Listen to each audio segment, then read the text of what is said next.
Just lines up. Sure. Hey, let's go to our man Carlos. Carlos, what's going on, brother? Good morning. Morning. How you doing? I owe you this call. Morning, Carlos. Good morning, Tommy. How are you? Doing well, man. How are you doing? I'm doing fine, thank you. Good, Thank you very much. Last time we didn't have enough time to talk about it, and I'm here back to finish my We're call. happy. We got a half hour now, man. It's going to be the Carlos, Tom, and Tommy show. Thank you. Thank you. Tom, the reason I called is going to be part of my second question, but Yes. I need to ask you about silver today, and this is my feeling. Can I wait? Oh, absolutely. Stay right there. All righty. Thank you. Dow Industrials right now, folks, down 51. NASDAQ is up 10. S&Ps are up down 7.5. Gold's up 430, 1322.20. Notes and bonds. The 10-year note is trying to get inside that 119.14. We're at 119.13 right now. Dow right now down 77. NASDAQ just went negative, down 4. S&Ps are down 11. Man, they just hit this so hard. That NASDAQ 100 now 120 points off its high that it had earlier this morning. Intense, right? And it's not stopping, totally. Right. Amazing. We're talking with our man Carlos, and we are going to be talking, I think, metals, right? Yes, silver, Tom. Silver. Silver. And before you proceed, the reason I like Fridays, it's only because of metals. Because Fridays is the last trading day, then I don't like it. But, they move quick sometimes. They do. Did you hear what he said? The last trading day, so I don't like it. Right. I love it. It's the only day where you can actually tell if the buyers on metals are going to either jump in or get out Yes. very clearly. Yes. And as today, I noticed that our metals, and I said our metals, is the basic metals we trade, gold, silver, and platinum, and they're behaving in a way where I thought, based on what you guys were talking, you and Andy, Yes. I thought they're going to get beat up today really bad, and it's not happening. I know. And as you can see, the dollar, which was supposed to be very strong today, which is still up, but it's not really killing this metal. Now after that comment, I'm gonna let you give Yeah, me, it's your opinion. It's positive. It's just, you know, what's so deviant here is that it's positive for the market, I mean, for the metals market, for sure. It's like, okay, this dollar's has a really nice expansion, and yet they couldn't hit, you know, the market, basically. So that is saying that, guess what? When this dollar pulls back a bit, well, maybe we'll catch a real big bid, you know? Now there's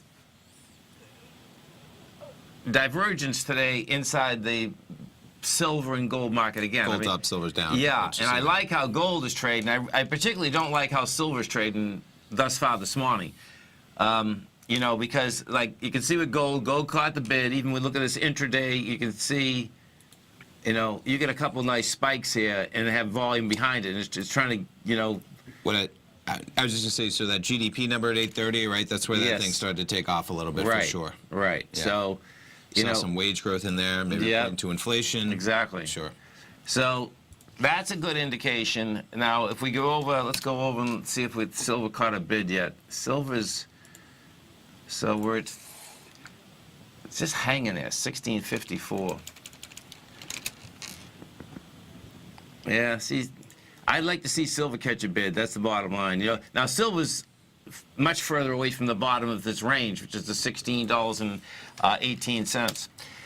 You know, but just like you said, Carlos, and you know, you get the dollar up good. It's pulling back a bit now. It's telling me that guess what? Inflation is going. Now, this is what's getting really intriguing too.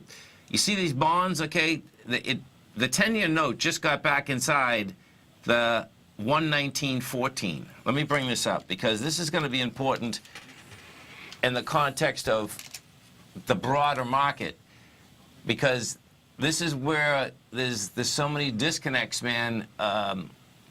If you're a fundamentalist, it's the same kind of thing. It's like, oh, hold it. The Fed's still saying they're going up on rates. They sold the notes and the bonds down, but guess what? When you take a look at this on a long-term chart, this is just only went to the bottom of a range. Sure. You know, so if the note and bonds break topside again, like today we're going to have big volume in this 10-year note. We're already at 789,000. So that's going to do 1.4, 1.5 million contracts. And if we get that and we hold 119, 14, or let's say we're at 15 now, that's going to be an indication that rates are going to go back down again.